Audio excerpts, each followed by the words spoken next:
Hey everyone, welcome to this explainer. I am absolutely thrilled to have you here today. Have you ever driven past a massive field of dirt, seen the bulldozers rolling in, and immediately thought, great, there goes my 10-minute commute? Well, today we're going to unpack exactly how that brand new neighborhood is going to change your town. We're diving into the fascinating world of home builders, and more specifically, how the decisions they make about where and how they build directly impact our daily lives. Picture this, a brand new housing development popping up right down the street from where you live. Now ponder this for a second. Why do some of these new developments bring incredible energy, new businesses, and life to a town, while others seem to bring nothing but endless traffic gridlock, crowded schools, and a massive strain on local resources?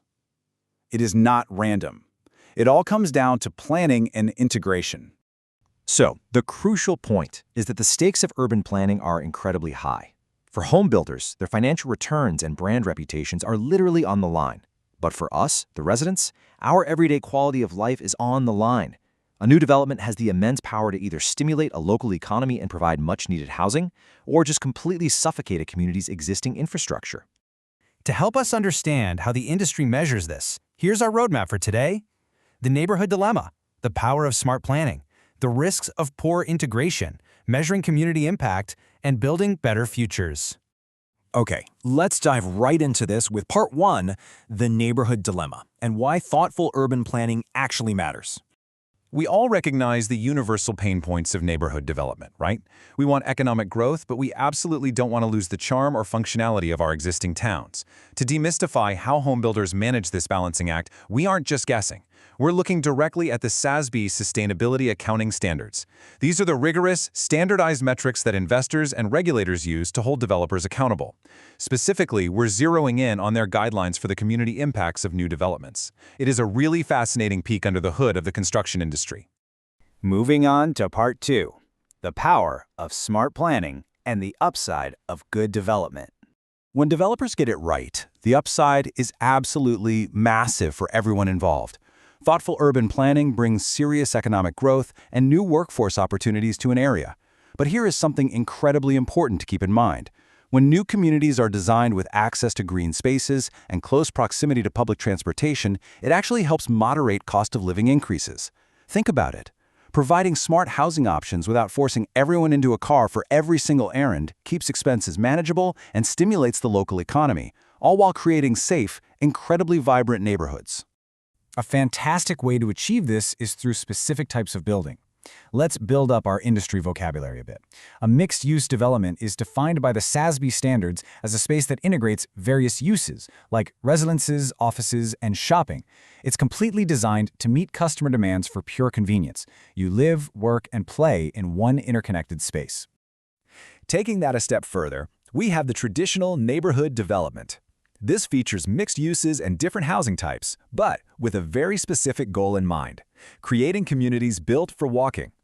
Ideally, residents can comfortably walk to shops, schools, places of worship, parks, and, crucially, transit stops. This kind of thoughtful urban planning is incredible because it intentionally avoids overburdening the existing roads and utility grids of the surrounding town. Which brings us to part 3, the risks of poor integration and the real cost of isolated sprawl. And this brilliantly illustrates that it's not always sunshine and walkable parks. There is a very real dark side to development. On one hand, thoughtful planning increases overall demand, leads to higher sales prices for builders, and garners strong community support. But on the other hand, poor integration is a totally different story. We're talking insufficient sales prices, massive permitting delays, fierce community opposition, and excessive infrastructure costs. It is a stark financial reality. The SASB standards actually spell this out directly.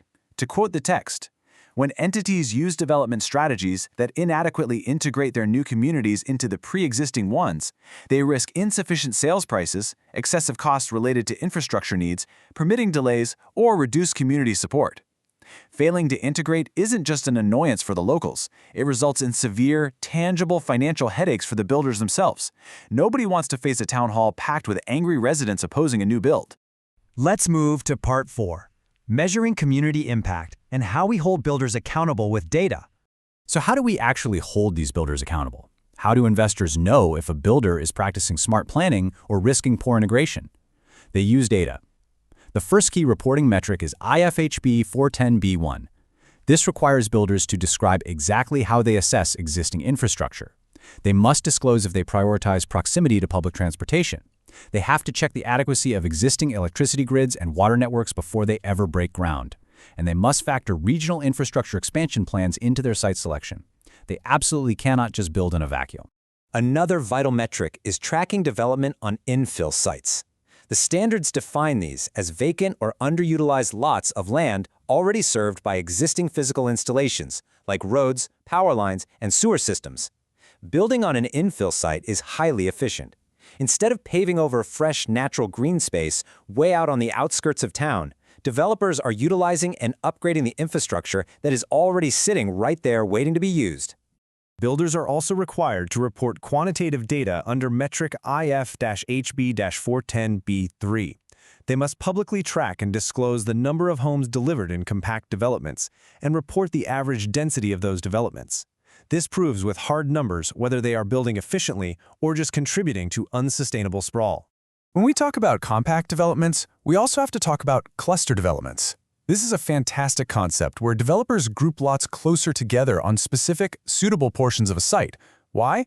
To intentionally preserve the rest of the land, especially environmentally sensitive areas like wetlands and forests, leaving them entirely undisturbed as open space. It completely protects biodiversity while still allowing for residential construction.